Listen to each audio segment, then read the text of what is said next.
shooting star. Let 'em know who you are. Flying up in a bar. Hello, everyone. Hey guys, welcome into the second week of Behind the Streams. I am Rini, also known as Adorkable Me. Today we are going to be diving deep into bots, all things bots. Starting out with some basics and then getting into some really cool detailed stuff. So welcome on in. I'm going to throw it over to my amazing co-host who is, I think over here possibly. So Wes, go say hi. Hello, everyone, again. Thanks for coming back. My name is Wes Sisa. I go by Wes. I'm just super excited to talk about bots. It doesn't sound like the most exciting thing to talk about. I know most moderators have made commands before and stuff, but I'm super excited to talk about it. We're going to go into a lot more than just making a command or doing something that most of us probably already have experience, but we are going to touch on that too. So if you haven't done that, definitely still stick around. But I'm super excited that we have an awesome guest here with us today, and I am happy to introduce Raxa. Hello. Yeah, like I said, Raxa is short for Raxacorical Falpatorius, for anybody that gets that reference. I kind of moderate around a couple places. I've done event mod work.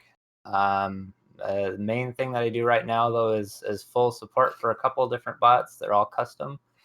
Over the last couple of years, though, I mean, I've been on Twitch since, 2015, something like that.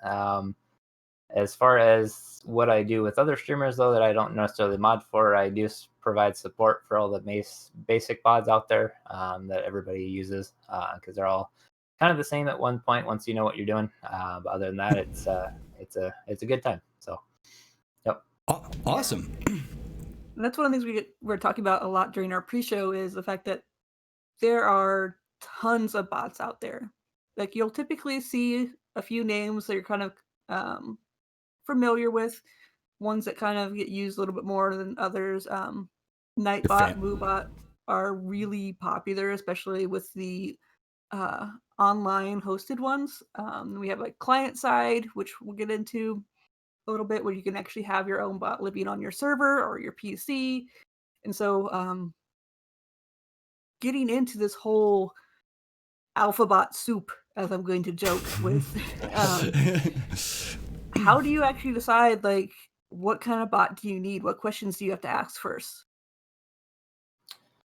Yeah, so I'll kind of touch on that here. So as both streamer in the past, event moderator and moderator for a lot of people, the main thing that I look for in bots is actual usefulness, not only for the streamer but also for the moderators.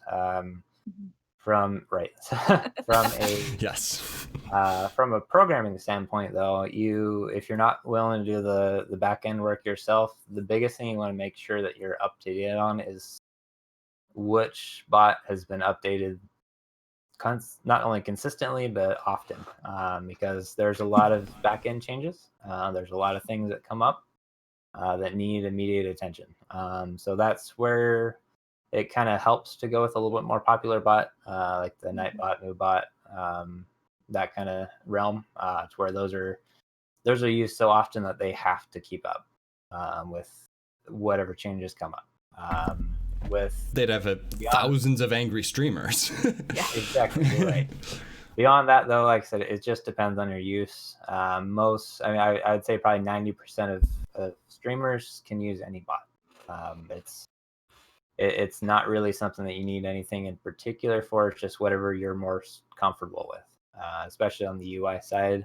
If you need a UI versus don't need a UI, it's kind of the big thing, because a lot of people are a little bit uncomfortable with not being able to see what they're doing, versus just having something that's convenient and looks good, like MooBot or Nightbot.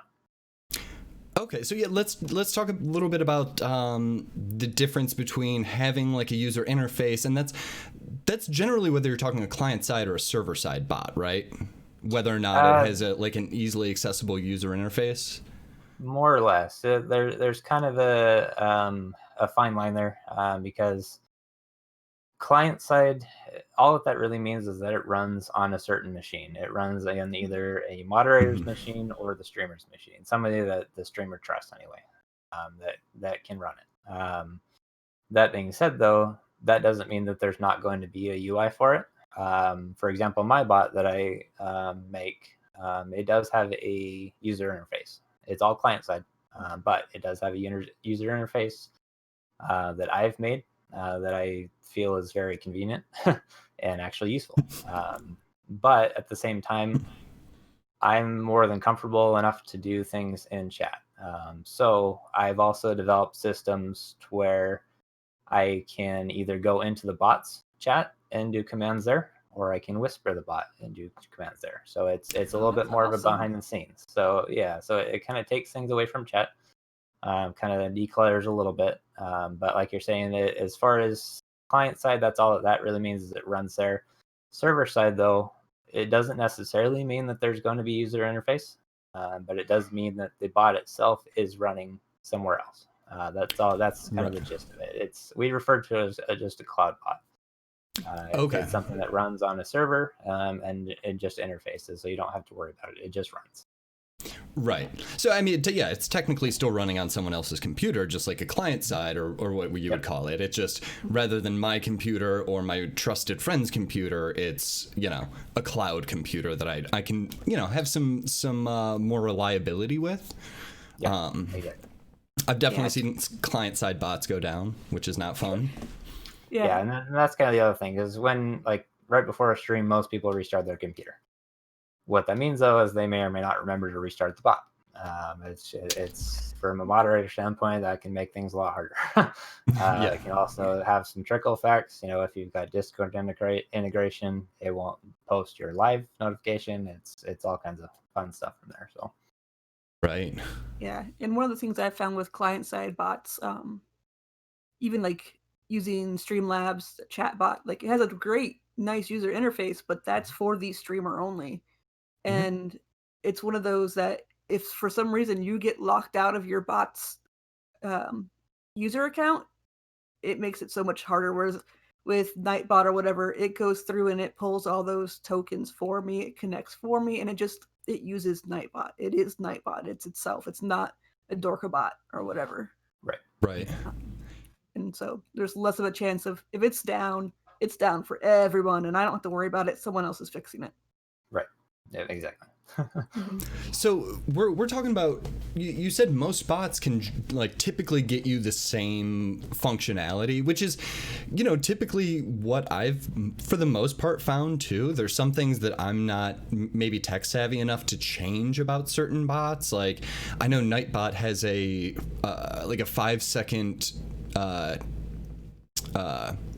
you can't repeat a command for 5-second cooldown. Yeah. And I don't know how to remove that. I don't know if you can. But what are some other things, like Rini, if you're from a moderator's point of view, what's other things that you're looking for when you're trying to evaluate if the bot is right for your stream or the bot is right for the streamer that you are moderating for? A lot of things I look for is what kind of documentation does the bot have? Am I able to find my list of variables? Am I able to find out how to make commands? How much customization is in there? Because I like building weird things. One of the things that I did like about some of the bots I was using is that were client side was I could have it pull from a list of random entries on a Word document. And so like Magic 8-Ball commands, you can make your own versions of Magic 8-Ball commands. So you could go and be like, give me life advice on this, and it just spews out some random thing that you're saying. Or the ability to have multiple quote systems. Personally, I like ones where you can have in-depth counters, and they're not just a single death counter. It's one that you can increase or decrease the value if someone messes up or whatever, and you can have it labeled whatever you need it to be. So maybe you can have a counter for, say you're playing Breath of the Wild, so you can have a counter for Korok seeds, you can have a counter for shrines, and you can actually do all those independently. Those are things I look for. And then I also semantics are a big thing to me. There are certain bots whose quote features, the way that they reproduce the quotes, I don't like how it looks, but that is probably the bottom of the list. If it has Right. a perfect quote system but everything else is terrible, I won't pick it. I'll settle on having a bad quote system because that's not as important to me.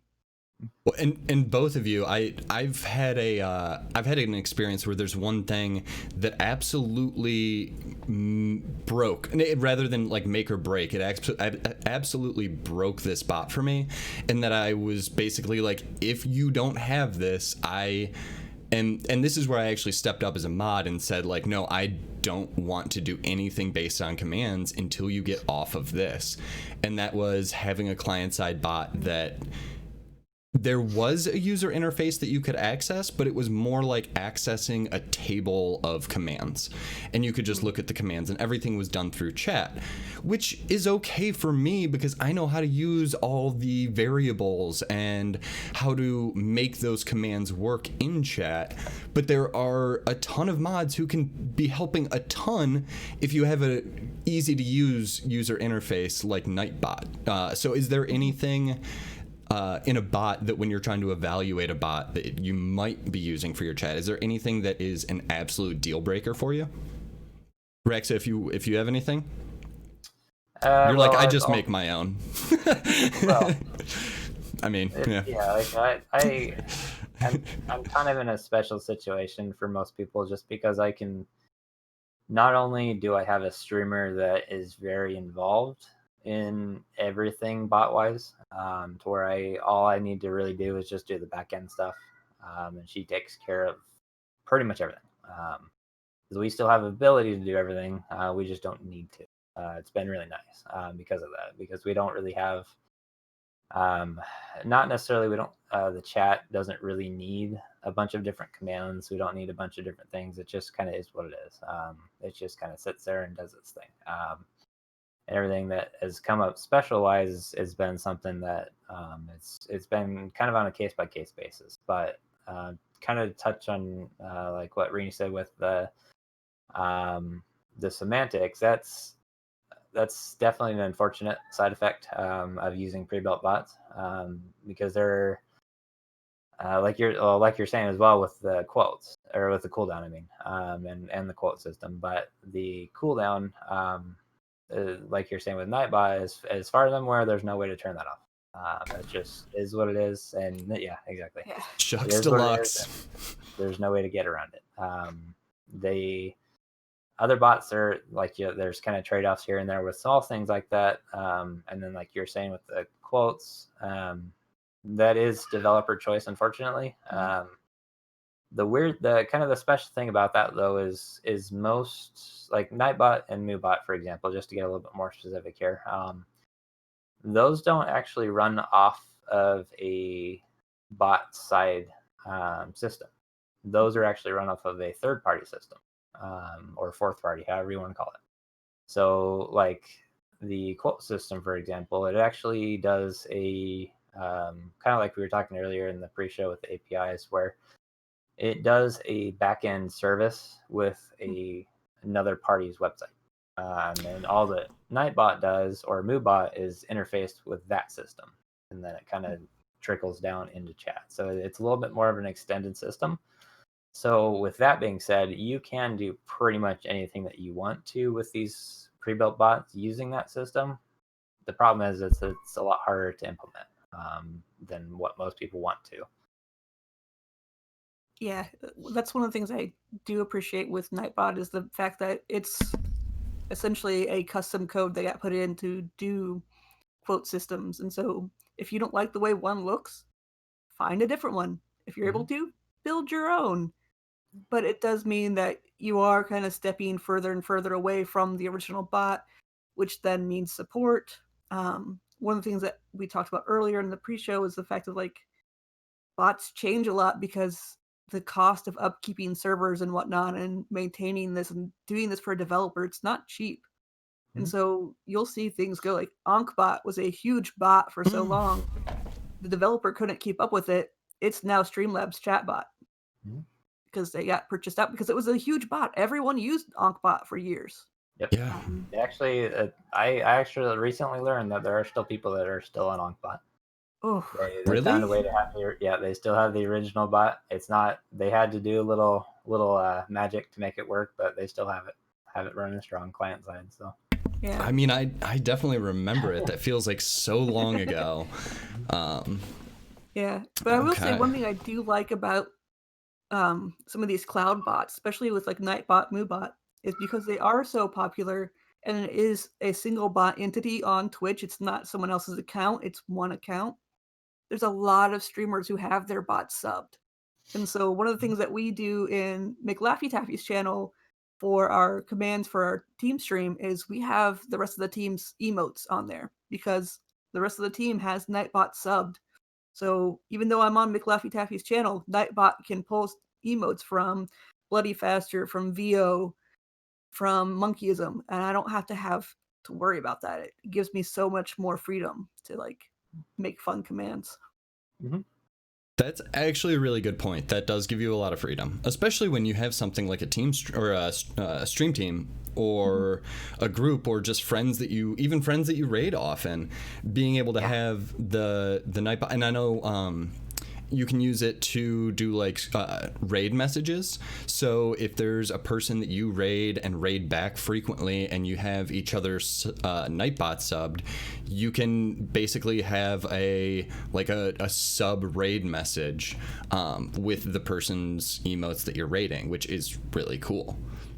Yeah, and that's one of the things it's probably more applicable to partners just because partners do get free subs to give to their bots. Twitch has been pretty nice about that. And so it's one of those they tend to use one of those free subs for their bots. When you're an affiliate, it's one of those, do you pay to sub your bot? Do you really want to do that? Or does someone in the community want to gift a sub to your bot? That's up to you. I personally love being able to have emotes in commands. That's a fun thing for me. So I will touch on that. There's kind of a workaround that I've used personally, especially with some of our other smaller channels that I work with, is just using third parties for emotes for the bot. So it's all in chat, but this has been I'm sure this will be a 50-50 split in chat, but between BTTV and FFC. I don't want to start that argument here, but Use them both. That's what I do. FFC is the way to go. I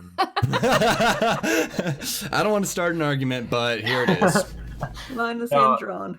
The only reason I say that is FFC does support both sides of the emotes now. There's an add-on pack that's been around for a very long time called FFC add-on pack, or AP, however you want to say it, that actually adds all of the BTTV emotes in. So you can go in and still have your GIF emotes. You can still have the normal BTTV emotes as well as FFC emotes. So it kind of adds an extra layer. And if you can get your viewers on the same page to where you all have whatever you're using, then that just adds a bunch of extra emotes that you can just have in chat as an affiliate. So you don't have to worry about it as much. So it makes kind of a little extra.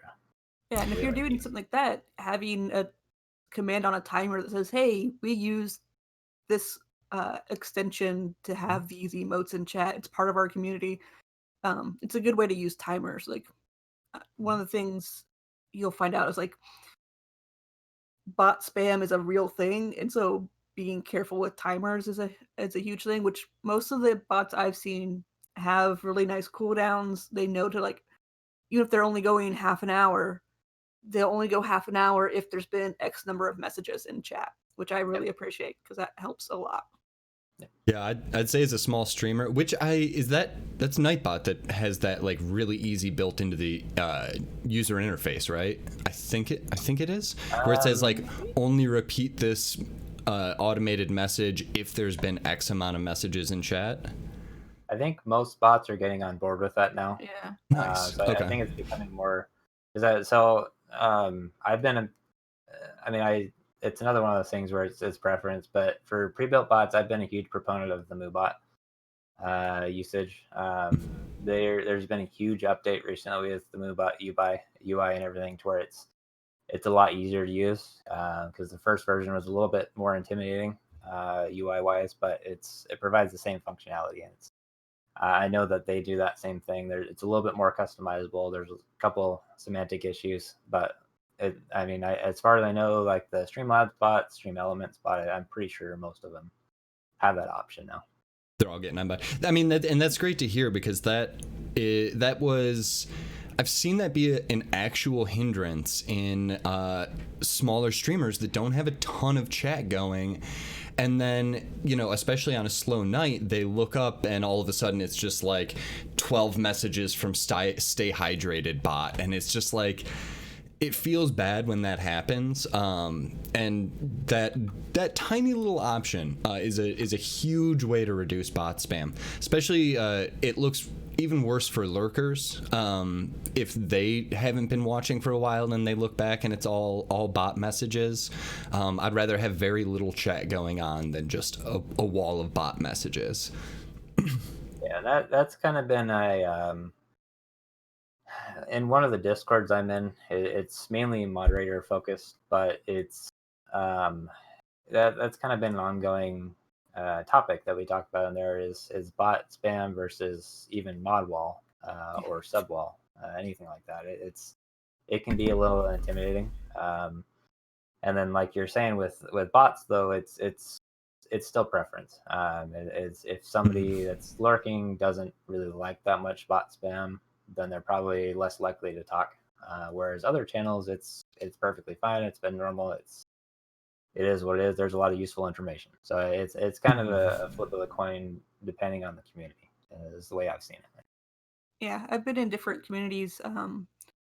One of the streamers who was the first one I ever modded for, still a mod for, he mostly uses bots to have in-chat games because he plays a lot of first-person shooter games, things that are very like battle royale type things. So he's focused. So he wants to have the chat have something additional to actually kind of keep them entertained when he can't stop and just read all the time. So there's a lot of games, and me personally, I don't like that. I'm not there to play games and chat. I'm not there to do like boss heist and different little adventure things or gambling, but there's a lot of people who love chat gambling. Mm-hmm. I mean, a lot of people love chat gambling. A lot of people who love candy jars. There are a lot of people who love candy jars, I'll tell you what.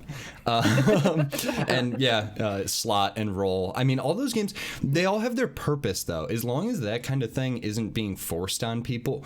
Or, I mean, have you seen a situation where chat took it too far? Have you ever seen a chat that it just isn't even there for it other than to just play games? I don't know. I haven't personally.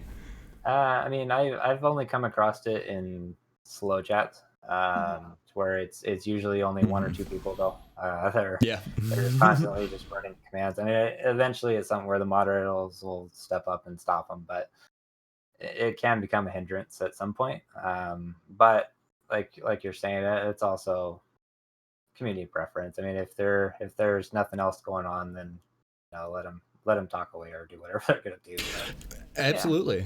And sometimes it gets chat going, if someone does a gamble and they completely pass the person who was previously in first place, that can actually be a chat starter. So I think there's definitely a time for it. And I'm definitely not against those things.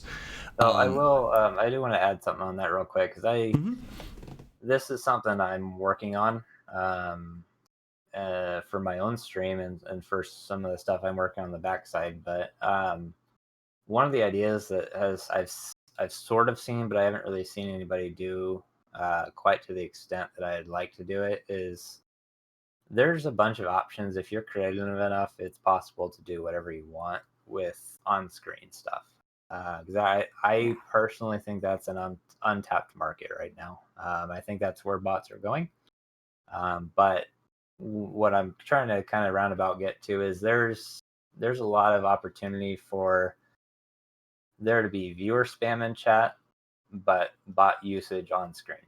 So it doesn't necessarily clutter chat. It just kind of has its own little spot on screen where people get used to it and they're comfortable with it. If it's if it's timed right, it'll be perfectly fine. You won't either hardly notice it unless you're trying to watch it or want to watch it. The other option that's come out recently is extensions, the same thing. That's kind of put on the same thing. And then like what I've been looking for is like if any of you guys have played it before, it's Idle RPG.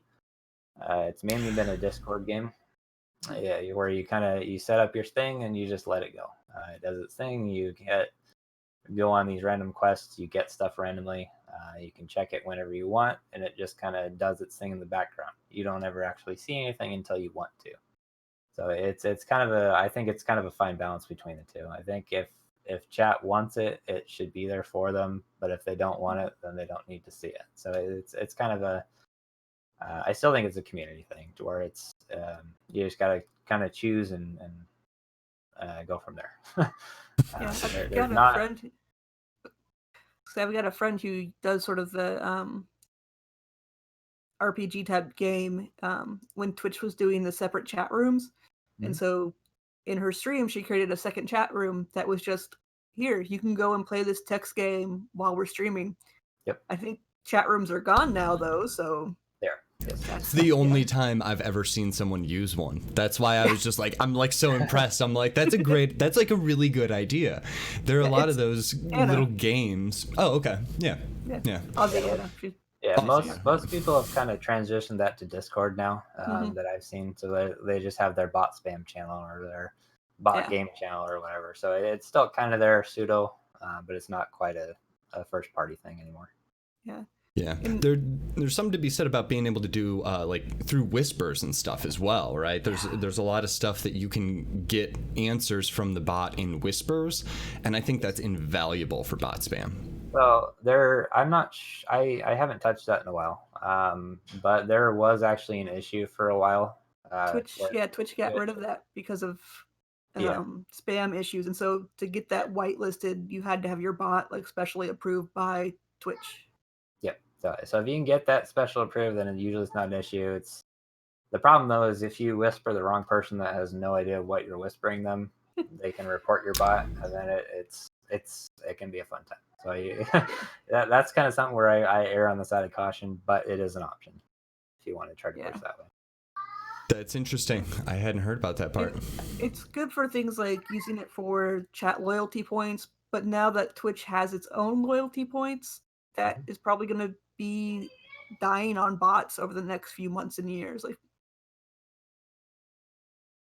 points, if you're also going to get you cut out points. at the beginning there. Oh, sorry. No, you're fine. Just saying how a lot of this whispering was for channel point, or to know like what your channel points are from the bot, the loyalty points. And so channel points now. Twitch having channel points now, it's going to change how that's done, because do you really need loyalty points on two systems?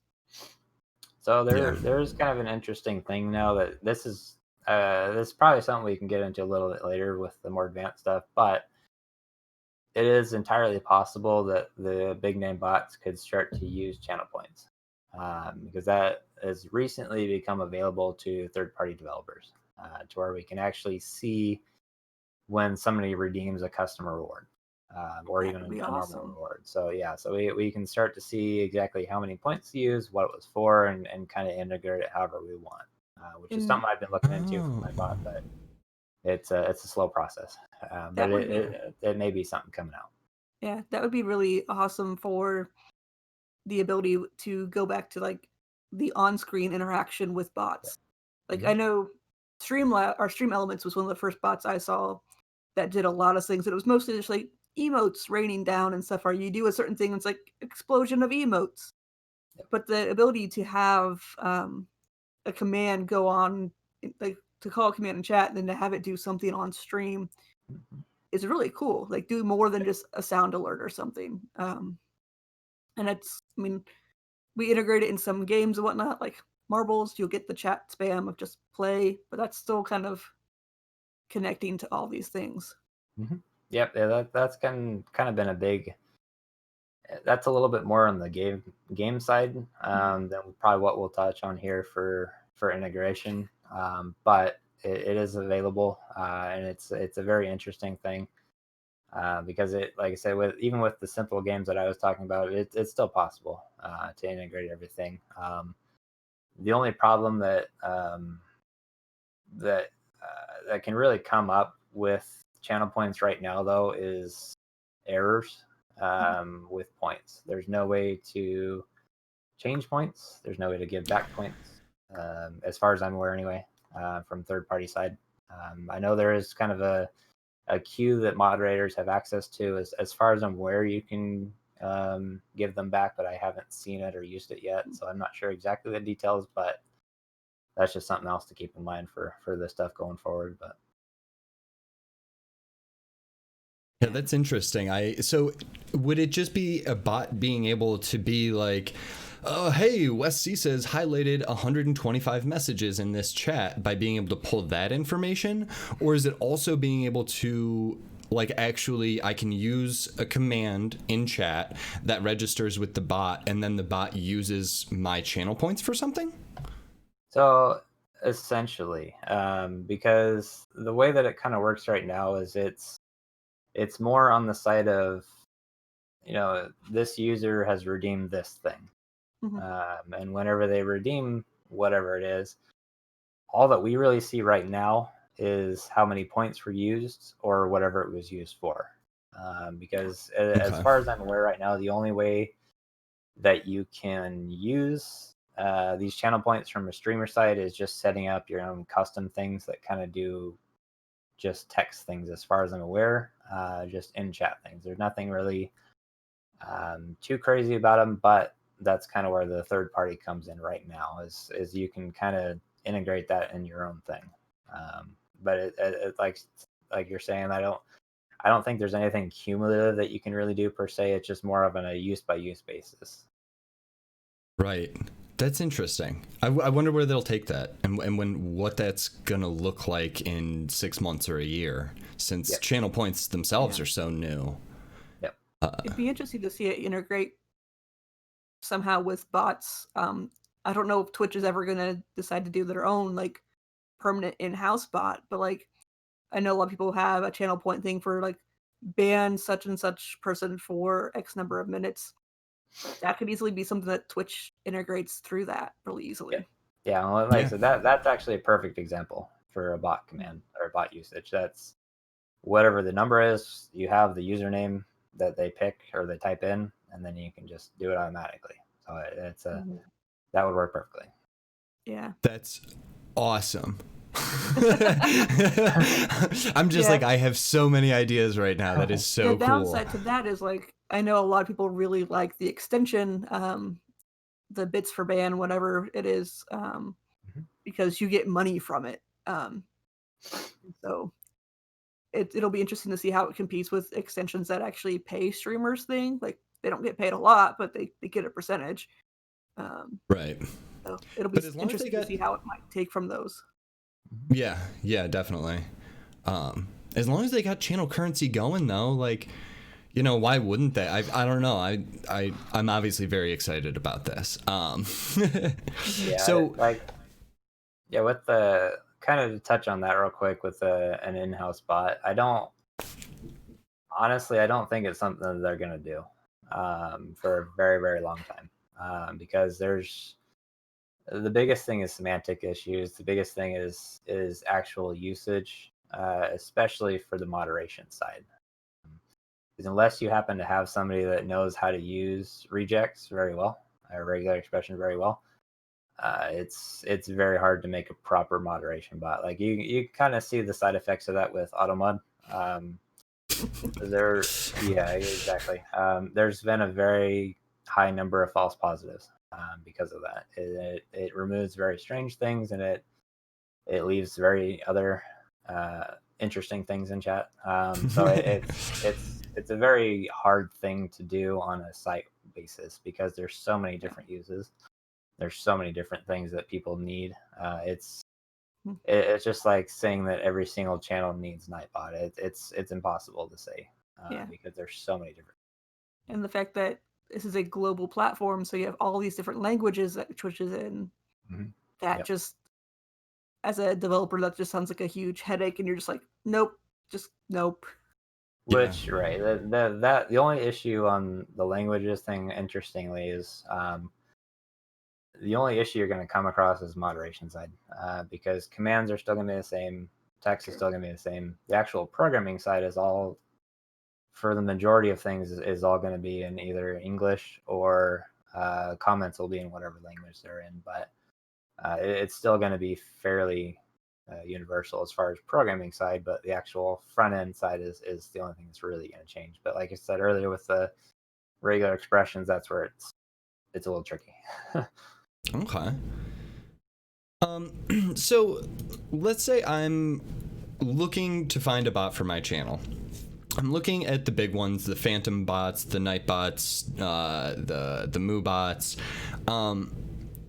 You mentioned Moobot a lot. Is Moobot very adaptable for you? Like with your skills, can you actually change Moobot a lot? And like, if I wanted to start learning how to change or make my own kind of like modules in there, which one would you suggest and why? So that's definitely an interesting question, because there's a lot of questions to go into picking still.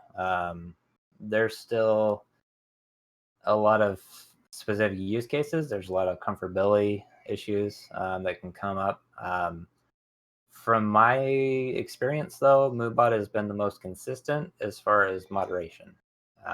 It's got all the basic features like song requests, normal, obviously, commands, chat, cooldowns, repeating commands, things like that. But the moderation side is a lot easier to use. You can still use basic rejects and you can still get a little bit more advanced with it, but you don't necessarily need to, and it still works very consistently. Nightbot did come out with a similar thing, I believe, within the last year. It's a little harder to use just because you do need to know a little bit more rejects, but it is available. So kind of as it'll depend on your user level, honestly. The right now, though, honestly, the one that I tell people to try first is actually Stream Elements. People don't really. That's, as far as I've seen, that's a fairly underrated bot. It's a little hard to navigate the UI at first, but once you get used to it, it's one of the more useful bots out there. It's got everything that you could ever need. There's already a bunch of modules in place that you can turn on and off very easily. I believe in the last couple months, they actually started editing manager roles, so you can actually finally get people in there and help. I hate to interrupt, but can you explain for anyone who doesn't know what we mean by modules? Oh yes, yeah. So it's kind of it's more of a programming term, but the easiest way that I kind of explain it anyway is you've got I guess the easiest way I can explain it in this context anyway is like on the Stream Elements bot, a module would just be called like emote only. That's it. It's just its own little section and its own little piece of code that does its own thing. It's independent of everything else. So it kind of is something that can turn on and off at the flip of a switch with no issue. If you want to get a little bit more in depth on the programming side, it's just a separate section of the program that runs on its own that doesn't need anything else. It just interacts with other things. So it's a little bit more of an in-depth topic, but that's all a module is. It's just its own section.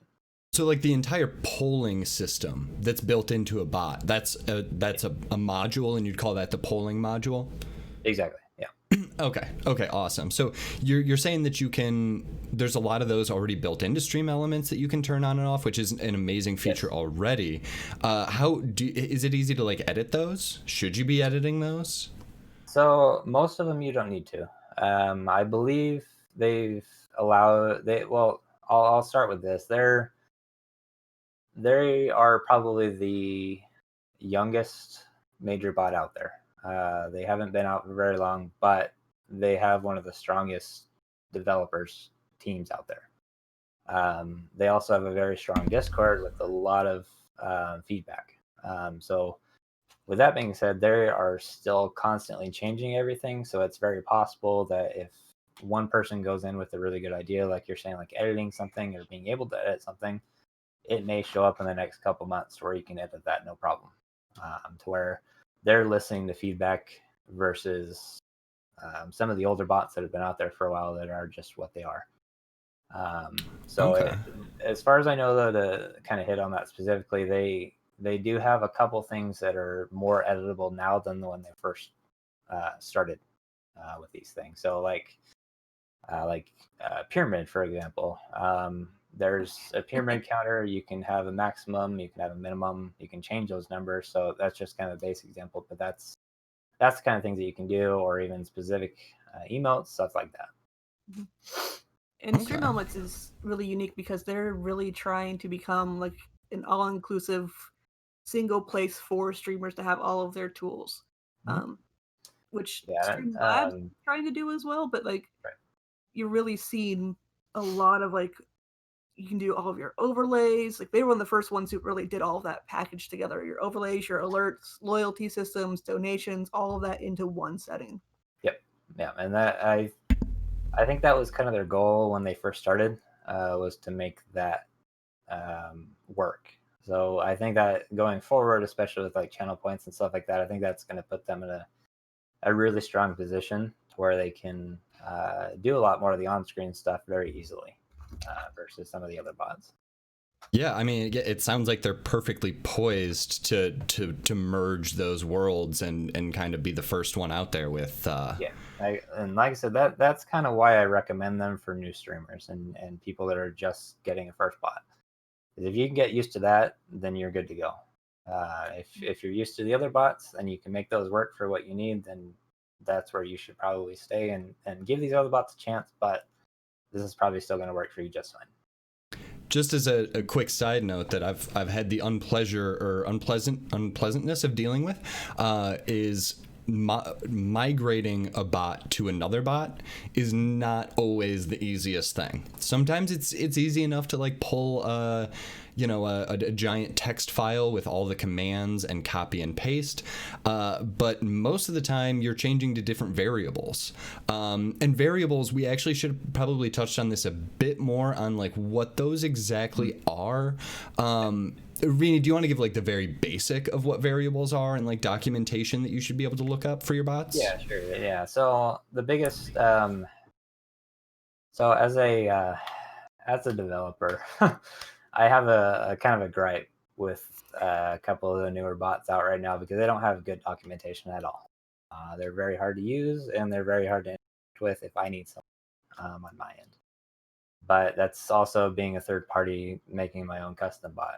From a useful standpoint, though, the quick and easy version that I can kind of explain is with Nightbot, because most people are familiar with Nightbot. The variables they have, you can Google Nightbot docs and it'll pull up docs. It's docs.nightbot.tv or whatever it is, but they have a full list of everything that you can do with the examples, which their docs have gotten a lot better within the last couple of years. So it's been a lot easier to use.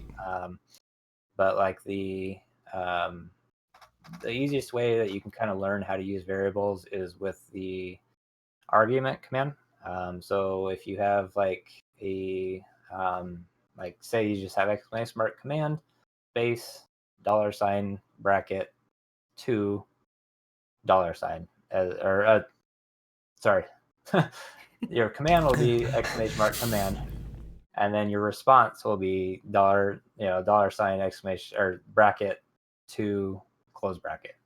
What that variable is, though, that number is actually picks one of the arguments. So if you type in chat command space test space 1 or whatever, then it'll spit out whatever part of that extra part that you want. It's kind of hard to explain just talking about it without actually doing it, but yeah, it's something to play around with for sure.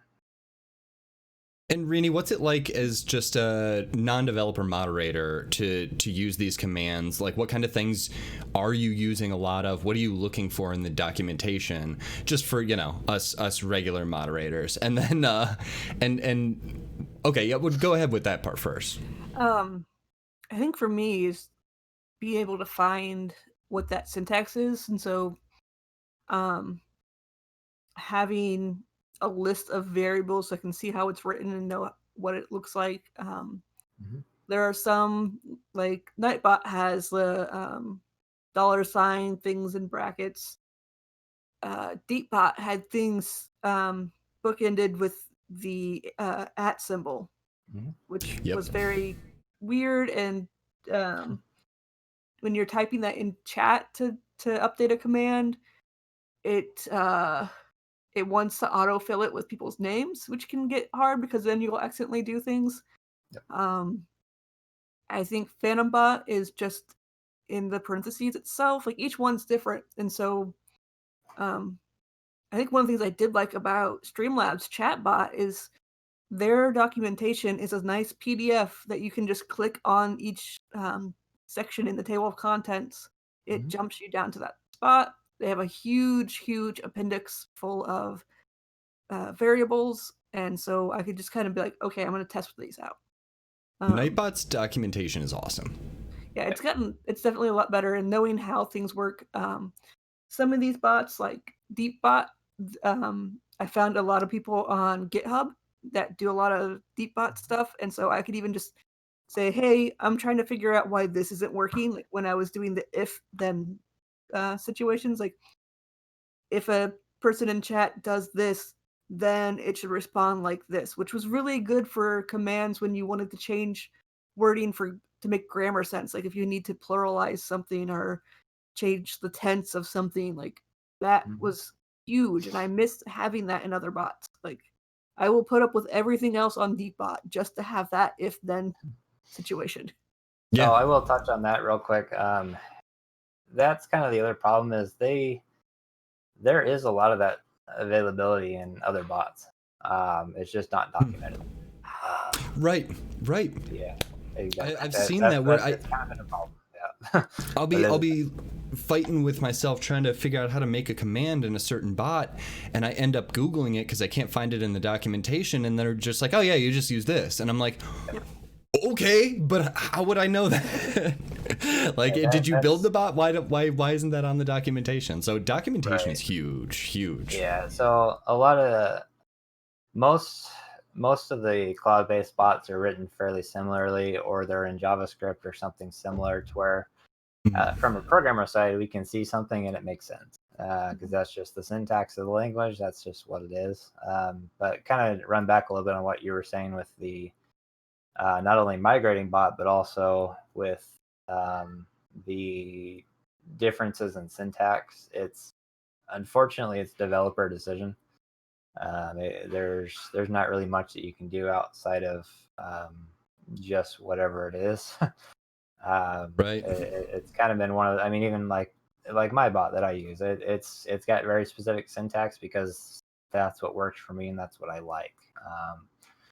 And it's kind of one of those things where you have to unfortunately go with whatever they have.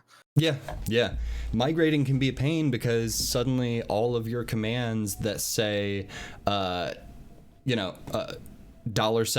parentheses to user $, or and parentheses now have to be bookended by the @ symbol. So let's hope you can get that all in a big document and use the find and replace function, because otherwise you're looking at hours of work just because they changed the exact variable that you have to use. Now we are one of the things AnkBot used to do way in the day of they had a way to import commands from another server, and I think Streamlabs Bot might be doing that still. And I don't know if they go through if you're importing it from a specific known bot, if they go through and change your variables for you. That would be amazing. It's a find and replace type command feature. Pretty much, yeah. Because from a programming standpoint, I mean, there's a fairly normalized way that we create commands. There's either like XML format or JSON format are the most common. That's probably in a topic for another video kind of thing. But with the actual backend side of it, it's something where we can parse certain variables. We can get what we want and just change it to what we need. So it's if you know what bot you're coming from, you can easily parse it into what you need or what you want. So it is helpful when you're coming from a known bot, but it's a little hard to do from certain bots. Yeah. Well, we've got some questions that we wanted to ask, and then we've also got a couple questions from chat, and we're coming up on that time because there's just a million things to talk about on bots. Rini, do you want to start with one of the questions we had? Sure. From chat or from our little doc? I actually, even though I know he stepped out, would like to pull up Modern Chow's question. Even though I know this might get into a longer tangent, but like talking about the recent things that happened with Twitch trying to close off to third-party developers. Yeah, so I'll kind of make it short on that, but with third party, it's always been kind of a fight for developers to have access to enough information to make useful and updated or whatever we want, basically. So, like getting uptime or followage, for example, those are fairly basic things. The recent issue that is kind of being referenced here is that Twitch has been trying to push developers onto a new API that doesn't have the endpoints that we need. They don't have enough support for us to get basic functions that are available in the current API, because they're constantly trying to push through new things, even though they haven't updated the third-party endpoints.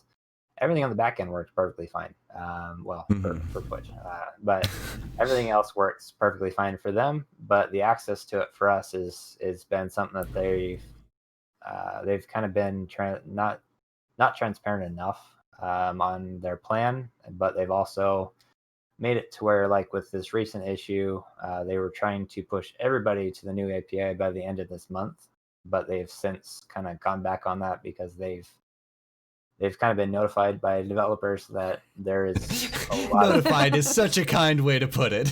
There's a lot of things that would break. I mean, so to give the biggest example here is they were going to limit the current version of the API to 80 connections per IP, which means that, as an example, Nightbot would only be able to connect 80 people at a time from their IP. So it's kind of a long-winded topic there, but that's kind of there's some issues that we're taking back. All right, well, I'm on your side now. If that fight comes up on Twitter again, that's ridiculous. Yeah. I guess this is I don't know if I said this or just in the pre-show, but doing a little bit of bot editing, I don't need to go absolutely crazy and be the best. I don't need to develop my own bot, but a little bit of bot editing would be really cool for me to be able to do, and it's something that's enough in my realm that I could. So what type of training or programming languages, if I wanted to get started down that path, and maybe a couple options for if I was a little bit further, what should I start learning? What could I look at? So oddly enough, I actually recommend people do what I did, more or less.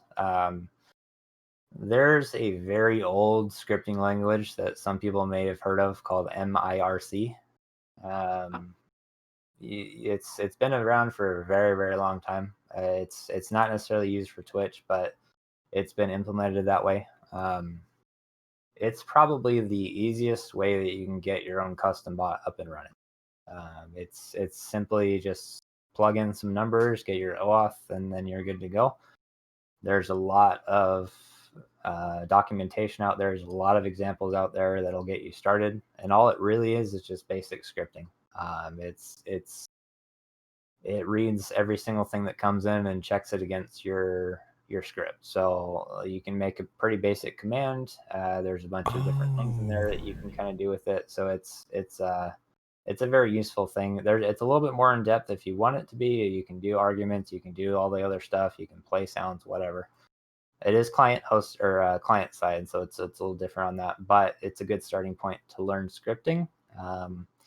Right now, though, the best way to get in with the current bot situation is going to be in some form of JavaScript. Right. The big one right now is Node.js, which is going to give you all the libraries you're ever going to need started. and then you can kind of build your own on top of it.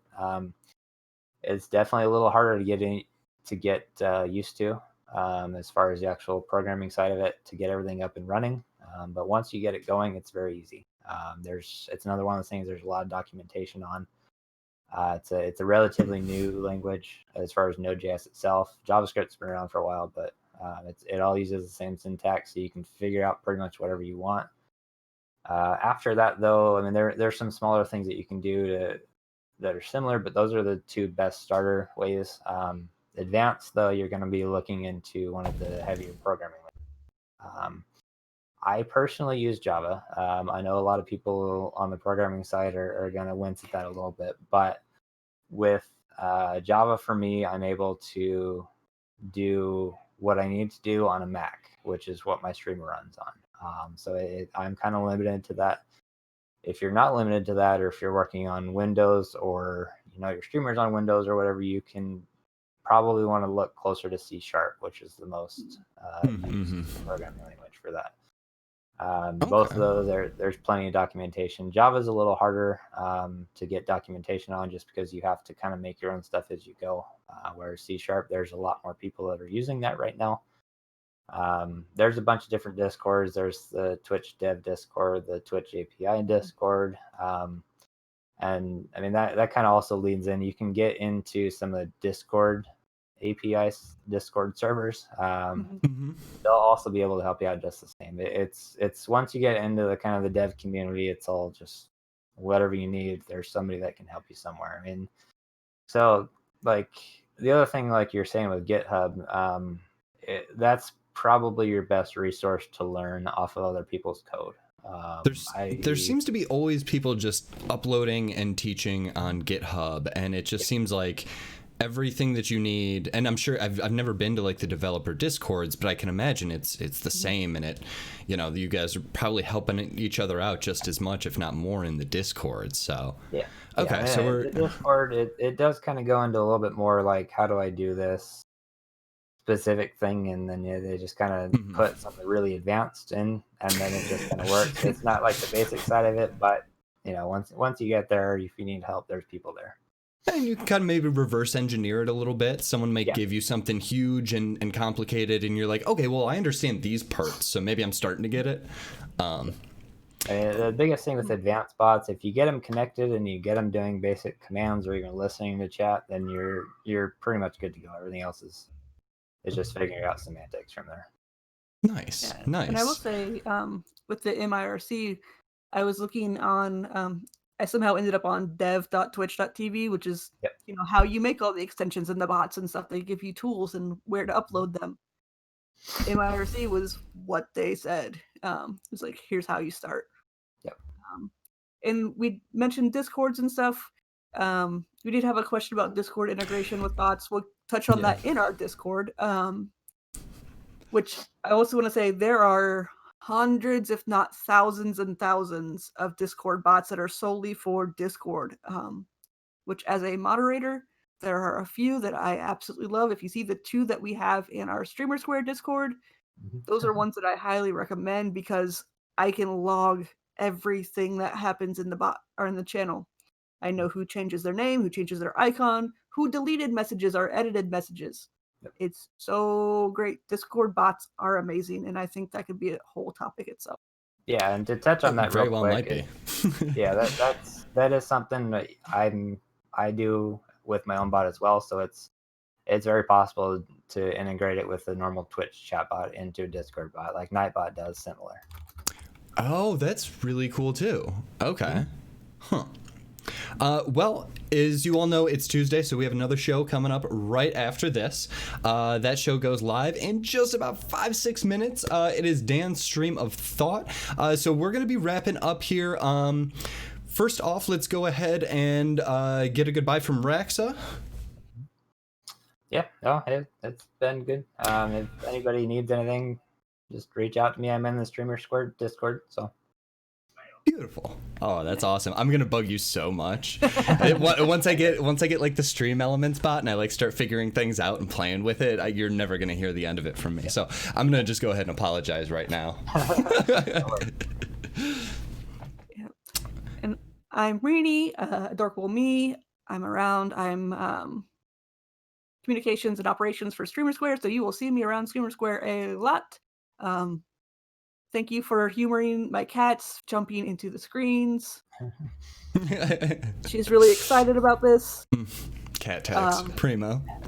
But yeah, thank you for tuning in. Wes is here.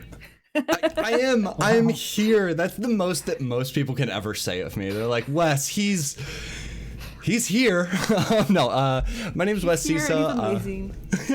I don't really stream, so if you want to follow me, you can follow me on Twitter, but I'm not interesting there either.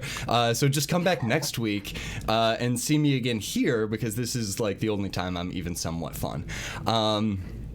Like I said, stay tuned. We've got Dan Streamer Thought coming up right after this. Make sure that you're already in our Discord. We do have a Patreon. There's a YouTube where we're always uploading. We had an awesome episode yesterday on Stream Scene that you should all check out.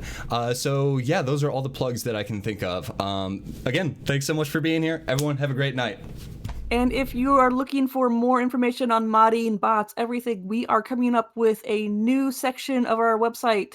It's going to be Mod School. You can get all of this in writing with videos and stuff. So stay tuned for all that. It's going to be super cool. All right. Thanks again, everybody. Take care and stay tuned.